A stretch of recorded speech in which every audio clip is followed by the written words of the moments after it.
the Centennial draws to a close, we are joined here today with Jennifer Zobeline to go over kind of some of the activities and things that we did during the Centennial this year. Yes, so we were really fortunate. You know, I think despite the limitations put on us by the pandemic, we were still able to put out several virtual videos. One series that we did was the History in the Parks. This is a series of signs that are in a variety of county parks, 12 in total. We did our last one today at Centennial Park, and these are permanent signs. So this is not just for the Centennial that's going to go away. These signs will be there as a permanent reminder of the history here in Charlotte County. In addition, we did a Charlotte County Through the Decades program. That was something that I did where each month I talked about a particular event or a particular topic relating to the decades of Charlotte County's history. The last virtual one I did was in November, where I talked about the 2000s and 2010s. And then I have the final one that we're doing in person today, looking back on the Centennial, kind of doing a broad narrative history. And that'll be right here at the Port Charlotte Library in just a few minutes. Now, what are the big points that you like to cover when you're talking about the 100 years of Charlotte County? So one of the things that I enjoy doing is actually taking people back before 1921, right? So it is important to look at that year and use that as a milestone in Charlotte County's history, and certainly we've been celebrating these 100 years. But if we don't understand the historical context of what happened before that, what led up to the creation of Charlotte County, what was here before, you know, what was here when this was Manatee County, excuse me, and DeSoto County, and how did all of those events shape, you know, those early decades of what then officially Charlotte County.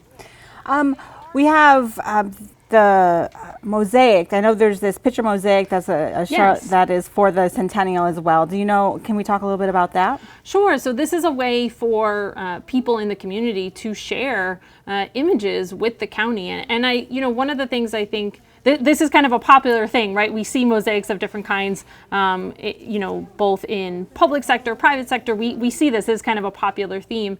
And I like it because it puts a personal spin on Charlotte County's history and on the Centennial celebration, where people can share their own history and their own memories of what it's been like for them living in Charlotte County. Now, we don't just want to celebrate our history only during the Centennial. We want to celebrate it all the time. So what after the Centennial is over, people coming in, how can they learn about history? So yes, and I love the point, right, that just because the Centennial's over, history does not stop. History continues, and libraries in history will certainly still be promoting and discussing Charlotte County's history.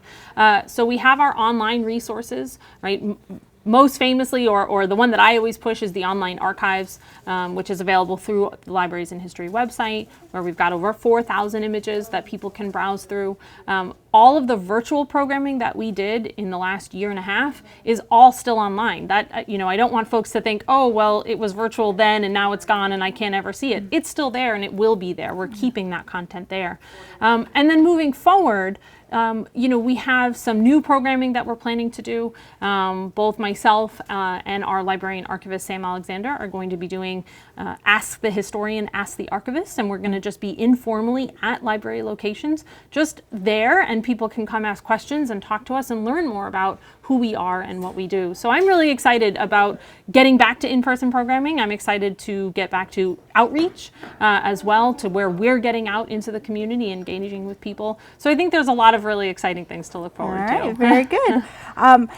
For more information, you can go to charlottecountyfl.gov. For CCTV News You Can Use, I'm Elizabeth Tracy.